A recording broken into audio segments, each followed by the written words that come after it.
Hello friends, welcome to Arisi Kitchen. இன்னைக்கு நம்ம கிச்சன்ல பண்டிகை கால ஸ்நாக்ஸான முறுக்கு தான் எப்படி வீட்லயே பண்றதுன்னு பார்க்க போறோம். வாங்க வீடியோக்குள்ள போயிடலாம். 1 கப் அரிசி மாவு,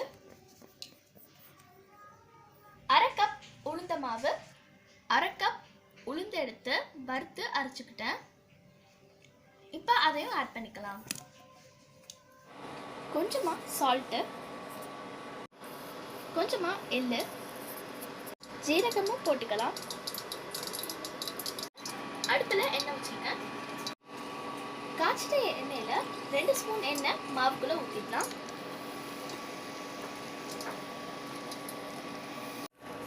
நல்லா பிசைஞ்சுக்கலாம். எண்ணெயை ஊற்றி நல்லா பிசைஞ்சாச்சு. பிடிச்சா இந்த மாதிரி பிடிக்கணும், உடைச்சா இந்த மாதிரி உடையணும். இதான் இந்த மாவோட பதம். வெதுன்னு தண்ணி எடுத்து வச்சிருக்கேன். கொஞ்சம் கொஞ்சமா ஊற்றி பிசைஞ்சுக்கலாம். ரொம்ப வெதுன்னு இருக்கக்கூடாது, கை பதத்துக்கு இருந்தால் போதும். மாவை பிசைஞ்சாச்சு.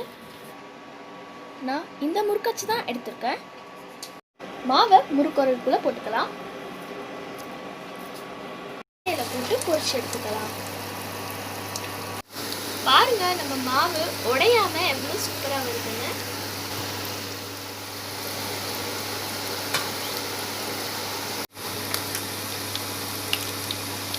நம்மளோட முறுக்கை திருப்பி போட்டுக்கலாம். பாருங்க, இந்த 2 முறுக்கும் இன்னும் வேகலை.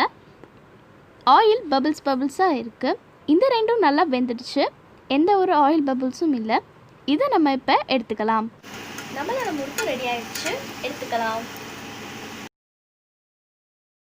எல்லா முறுக்கையும் சுட்டாச்சு. பாருங்க எவ்வளோ சூப்பராக இருக்குன்னு. சாப்பிட்டு பார்த்தா நல்லா டேஸ்ட்டாகவே இருக்குது. கண்டிப்பாக இதை நீங்கள் உங்கள் வீட்டில் ட்ரை பண்ணி பாருங்கள். இது வரைக்கும் நீங்கள் ஏடிகே கிச்சனை சப்ஸ்கிரைப் பண்ணலைன்னா சப்ஸ்கிரைப் பண்ணி பக்கத்தில் உள்ள பெல் ஐக்கானை ப்ரெஸ் பண்ணிக்கோங்க. அப்போ தான் நாங்கள் போடுற எல்லா வீடியோ உங்களுக்கு கண்டினியூஸாக வரும். இந்த வீடியோ உங்களுக்கு பிடிச்சிருந்துச்சுன்னா லைக் பண்ணுங்கள், ஷேர் பண்ணுங்கள், கமெண்ட் பண்ணுங்கள். தேங்க்ஸ் ஃபார் வாட்சிங்.